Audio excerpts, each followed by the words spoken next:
En un callejón olvidado de Madrid, donde el olor a gasolina se mezclaba con el frío de la noche, Diego, de 16 años, temblaba bajo una mantarraya. Sus manos, manchadas de grasa, sostenían una leve inglesa como esa, fuera su única esperanza. Había aprendido a arreglar motores en los talleres clandestinos de su infancia, antes de que el mundo le diera la espalda. La vida de Diego no siempre había sido así. Hace 2 años, su madre, una costurera de lavapiés, lo echó de casa al descubrir que era gay. No eres mi hijo, le dijo, con los ojos llenos de un dolor que Diego nunca entendió. Desde entonces, las calles de Madrid fueron su hogar, y su única familia eran los gatos callejeros que compartían sus sobras. Pero esa noche, mientras jugaba en un contenedor buscando comida, un rugido metálico lo detuvo. Una Harley Davidson, reluciente a pesar de su motor averiado, estaba estacionada bajo una farola roja. Frente a ella, un hombre corpulento, Javier, de unos 40 años, maldecía en voz baja. ¿Qué miras, chico? Gruñó Javier. Su voz áspera como el cuero de su chaqueta. Era un motero, uno de Los Ángeles del infierno, con el parche del club cosido en su espalda. Diego no respondió. Sus ojos estaban fijos en la Harley, en el escape que goteaba aceite y en el carburetor que toja como un enfermo. No te metas donde no te llaman. Añadió Javier, pero Diego ya estaba arrodillado junto a la moto, examinándola como un médico a un paciente. Puedo arreglarla, dijo Diego, su voz temblorosa pero firme. Javier arqueó una ceja, incrédulo. ¿Tú? ¿Un crío de la calle? No me hagas reír. Pero Diego no es inmudo. Sus manos se movieron con precisión, desmontando países, ajustando tornillos, guiadas por un instinto que había perfeccionado en los días más oscuros. Media hora después, el motor rugió de nuevo, como si la Harley hubiera vuelto a la vida. Javier lo miró, boquiabierto. ¿Dónde aprendes eso? Preguntó, su tono ahora más curioso que hostil. Diego se encogió de hombres, limpiando las manos en sus jeans rotos. En la calle, donde aprendes to do murs. Javier lo observó en silencio, como si viera algo más allá de la mujer y el cansancio. Sub, dijo, señalando la Harley. Te invito a una cerveza. Diego dudó. La última vez que confió en alguien, terminó con un ojo morado y sin su mochila. Pero algo en los ojos de Javier, una chispa de humanidad bajo la fachada ruda, lo hizo asentir. Subió a la moto, y el viento de Madrid le golpeó el rostro mientras celebraban hacia un bar en las afueras. El bar, un antro lleno de motros, olía a cerveza y cuero. Los Ángeles del infierno llenaban las mesas, sus risas resonando como truenos. Diego se sintió pequeño, fuera de lugar, pero Javier lo presentó como si fuera un igual. Este es Diego. Arregló mi moto en media hora. Los motros lo miraron, algunos con escepticismo, otros con curiosidad. Uno de ellos, un gigante llamado Raúl, le tendió una cerveza. Si arreglas la mía, te doy mi chaqueta, bromeo, pero Diego vio una oportunidad. Esa noche, Diego no solo bebió su primera cerveza en meses. Habló con Javier, contando fragmentos de su vida, la madre que lo rechazó, las noches durmiendo en portales, el mito constante. Javier escuchó sin juzgar. Algo que Diego no había experimentado en años. Mi hermano era como tú. Dijo Javier al fin, su voz baja. Gay. Lo perdí hace 10 años. Nunca lo acepté del todo, y ahora me arrepiento cada día. Diego no supo que responder. El peso de esas palabras lo envolvió, como si alguien, por primera vez, viera su dolor sin apartar la mirada. Al amanecer, Javier le dio una palmada en la espalda. Vuelve mañana. Hay más modos que arreglar. Y aquí nadie te va a hacer daño. Diego regresó al callejón, pero algo en su pecho había cambiado. Por primera vez en mucho tiempo, sintió que no estaba solo. Al día siguiente, Diego despertó con el sol quemando los párpados. Había dormido en un banco del Parque del Retiro, con el rugido de la Harley de Javier resonando en su mente. Por un momento, dudó en volver al bar. ¿Y era una trampa? ¿Y Javier solo quería aprovecharse de él? Pero el recuerdo de esa chispa en los ojos del motero lo empujó a caminar por las calles de Madrid, hacia el antro de Los Ángeles del infierno. Cuando entró, el ambiente era diferente. Más moteros, más ruido, más ojos sobre él. Javier estaba, en una esquina, hablando con Rol y una mujer de cabello corto y tatuajes, llamada Carmen. Ella, de unos 30 años, era la mecánica oficial del club, y su mirada escrutadora hizo que Diego se sintiera como un intruso. Así que tú eres el genio de los modos, dijo Carmen, cruzando de brazos. Vamos a ver qué tan bueno eres. Lucinalo una Yamaha vieja, con el motor tan dañado que parecía un rompecabezas imposible. Diego sintió todas las miradas sobre él, pero no se dejó intimidar. Se arrodilló y comenzó a trabajar, sus manos moviéndose con la misma precisión que la noche anterior. Mientras desmontaba el carburetor, Carmen lo observaba, murmurando algo a Javier. No está mal, admitió ella cuando Diego terminó, y la Yamaha rugió como nueva. Pero no te emociones, pequeño. Esto no es un juego. Diego asintió, pero no pudo evitar una pequeña sonrisa. Por primera vez, sintió que sus habilidades valían algo. Javier le dio una palmada en el hombro y lo llevó a una mesa donde otros motros lo recibieron con cervezas y palmadas. Esa noche, Diego no solo arregló motos.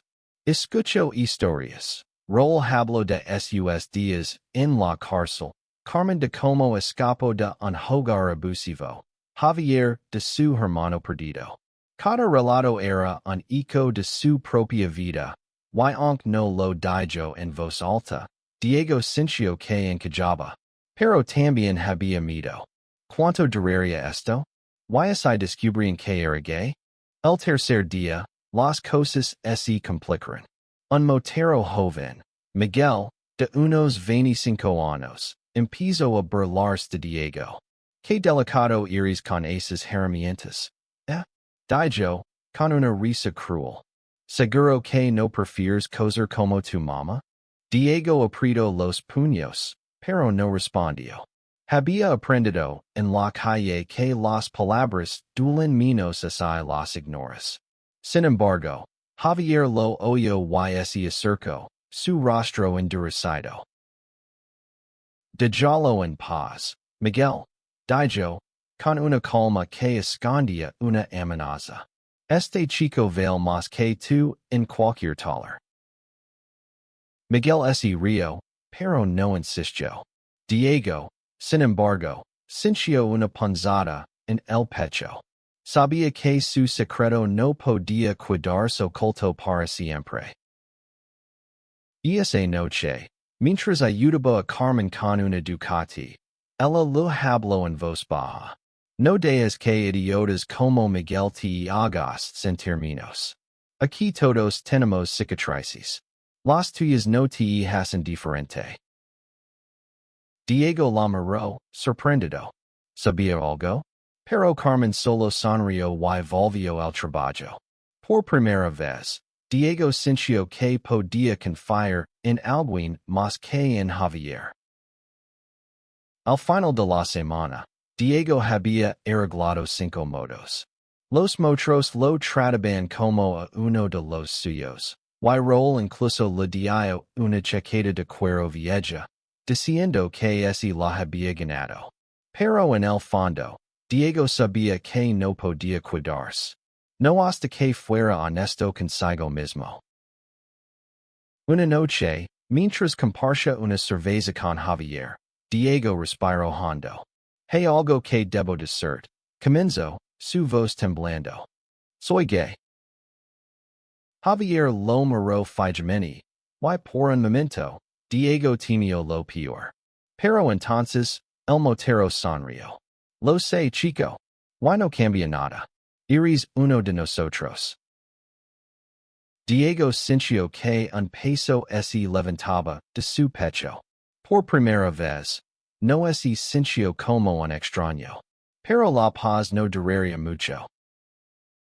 El rumor de que Diego era gay se extendió como pólvora. No supo cómo pasó, pero las miradas cambiaron. Algunos motros, como Roll y Carmen, lo trataron igual, pero otros, como Miguel, lo miraban con desprecio. Diego intentó ignorarlo, concentrándose en las motos, pero las palabras de Miguel resonaban en su cabeza.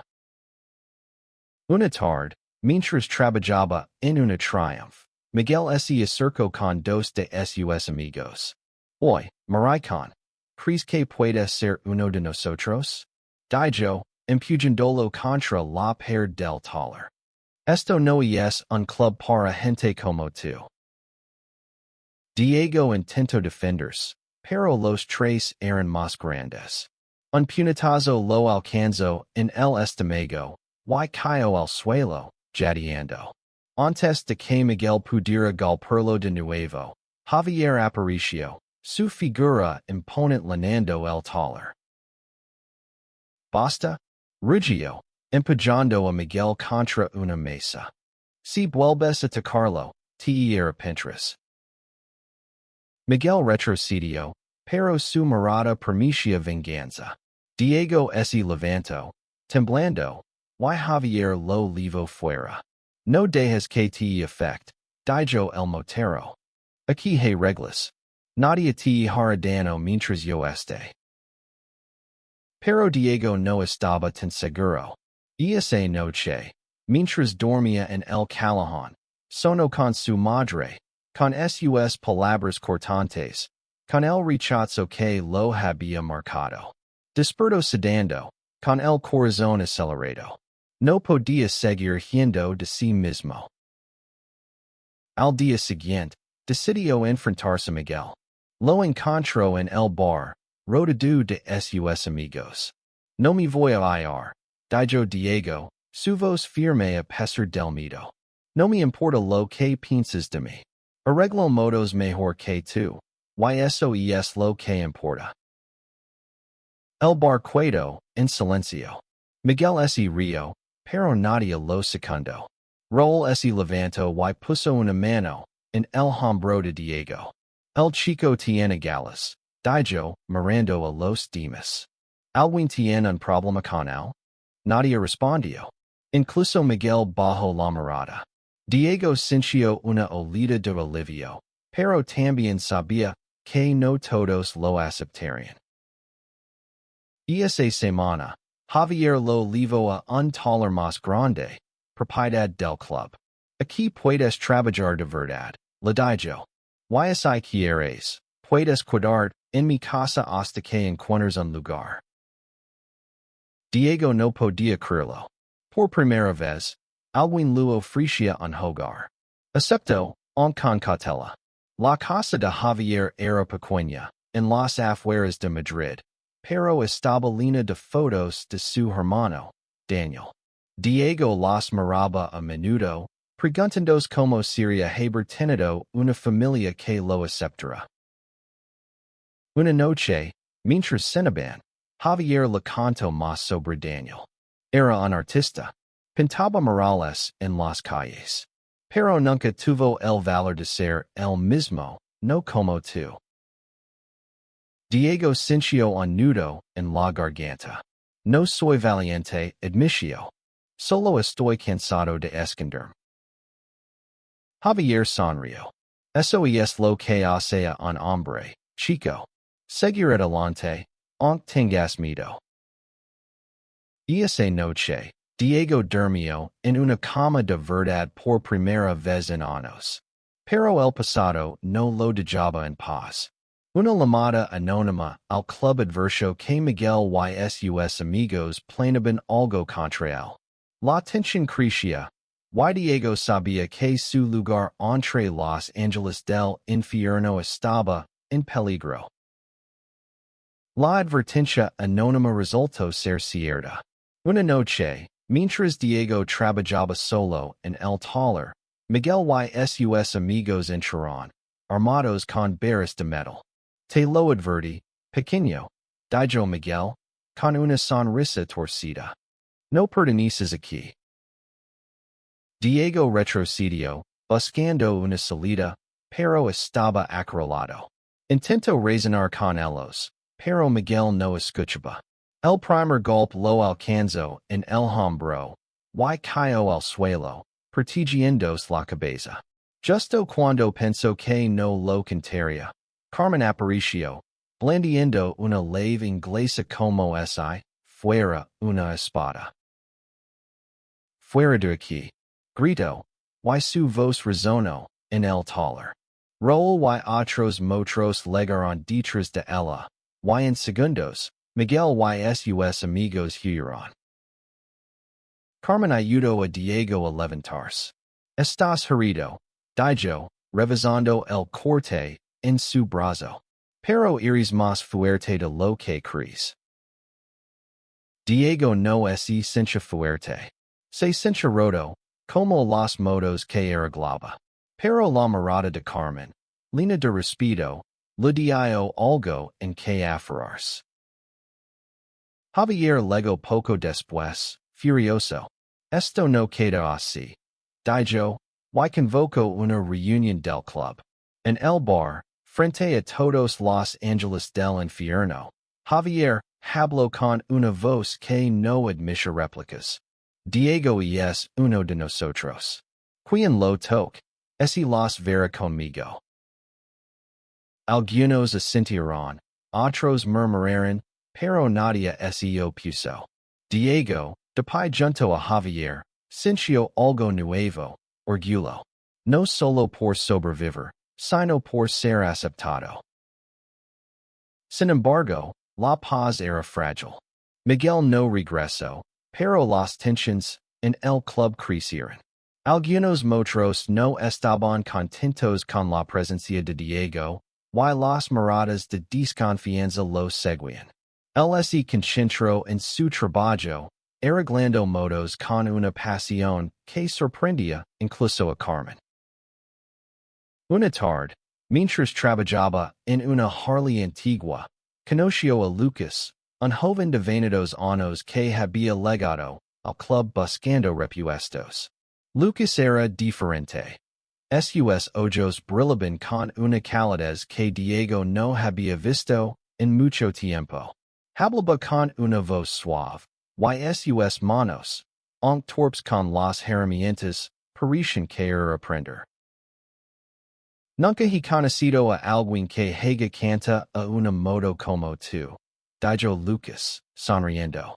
Diego se sonrojó, sin saber cómo responder.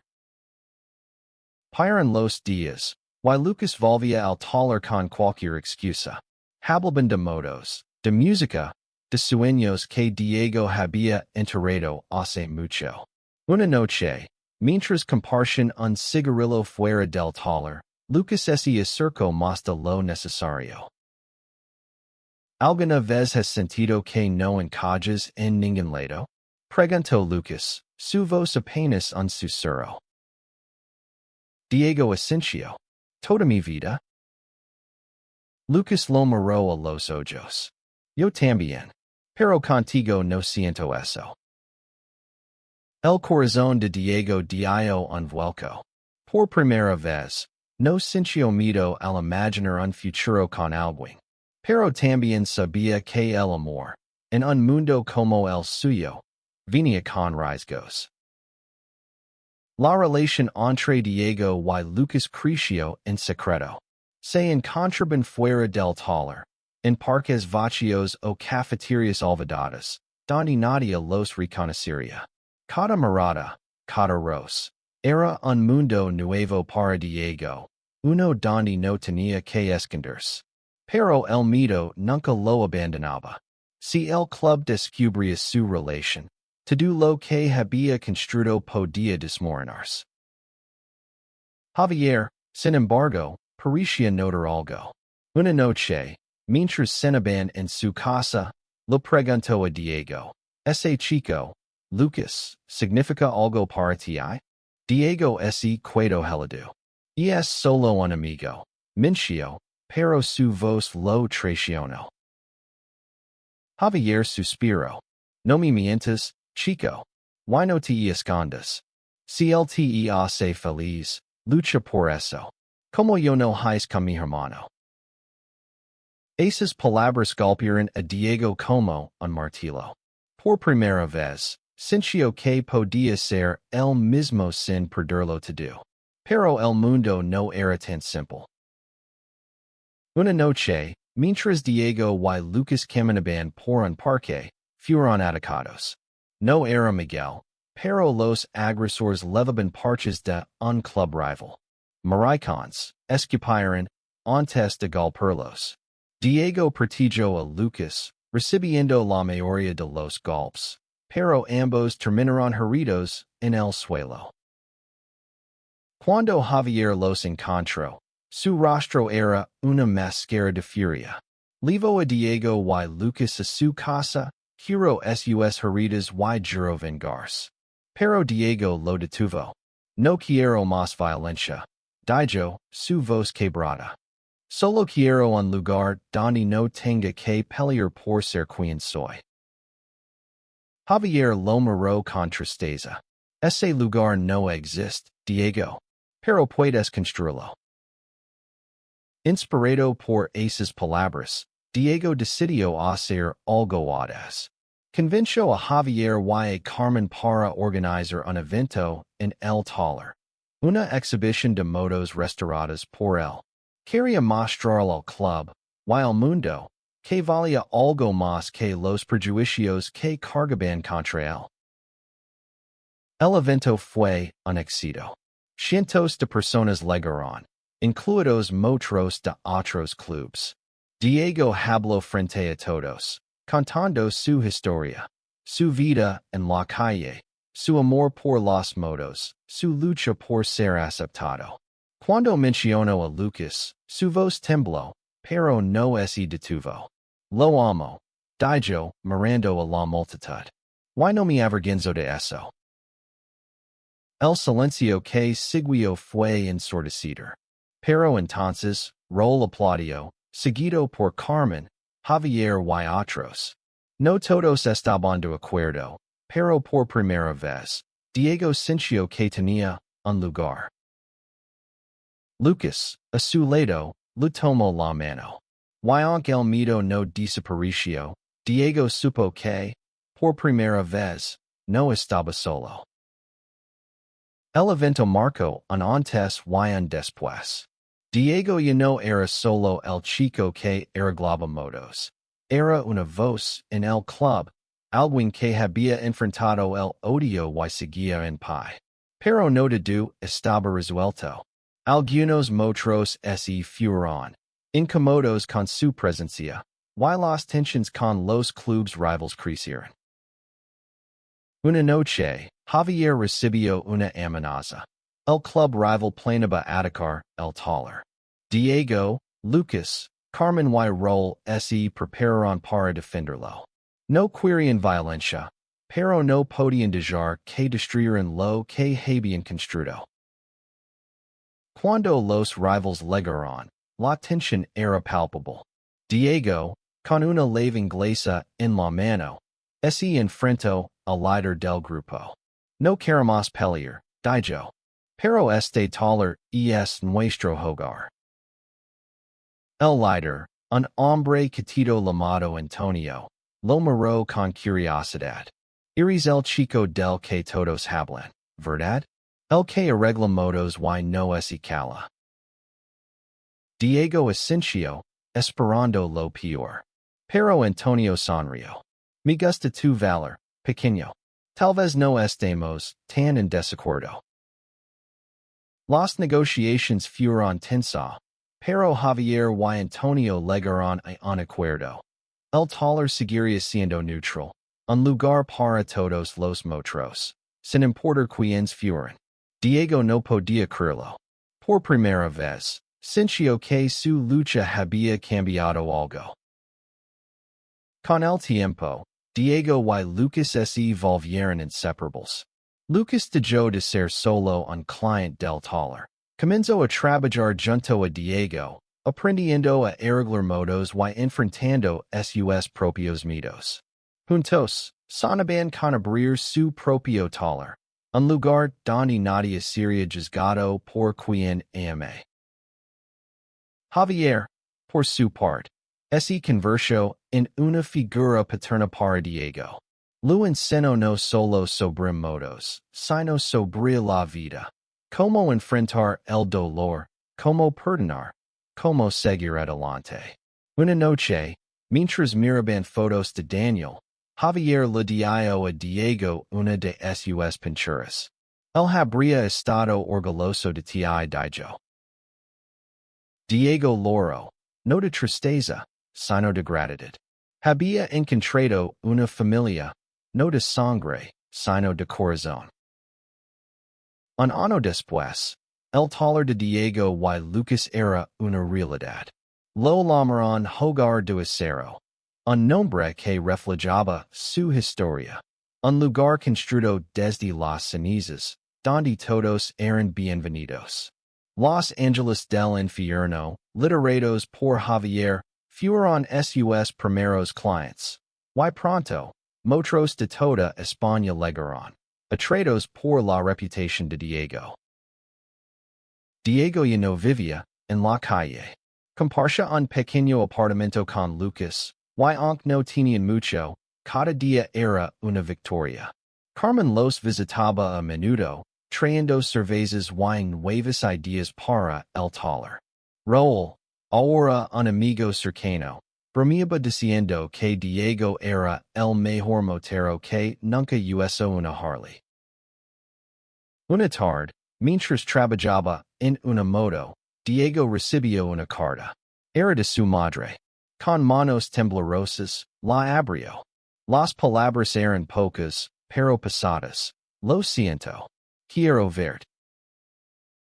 Diego no sabía si estaba listo para perdonar, pero algo en él había cambiado. Ya no era el chico asustado que huye casa. Era un hombre que había enfrentado el mundo y ganado. Esa noche, en el taller, Diego y Lucas organizaron una fiesta para celebrar el primer aniversario de Hogar de Acero. Los Ángeles del infierno llenaron el lugar. Sus risas mezclándose con el rugido de las motos. Javier levantó una cerveza y brindó. Por Diego, nuestro hermano. Los 120 moteros presentes corrieron su nombre. Y Diego, con Lucas a su lado, sintió que el mundo, por fin, lo había aceptado. No era perfecto, pero era suyo. Y mientras miraba a Lucas, a Javier, a Carmen, a Raúl, supo que había encontrado algo más valioso que un hogar. Una familia que lo amaba por ser él mismo. El camino no había sido fácil. El odio, el miedo, la violencia no existen. Pero Diego había aprendido que el amor, la resiliencia y la verdad podían construir algo más fuerte que el acero. Y eso, para él, era suficiente.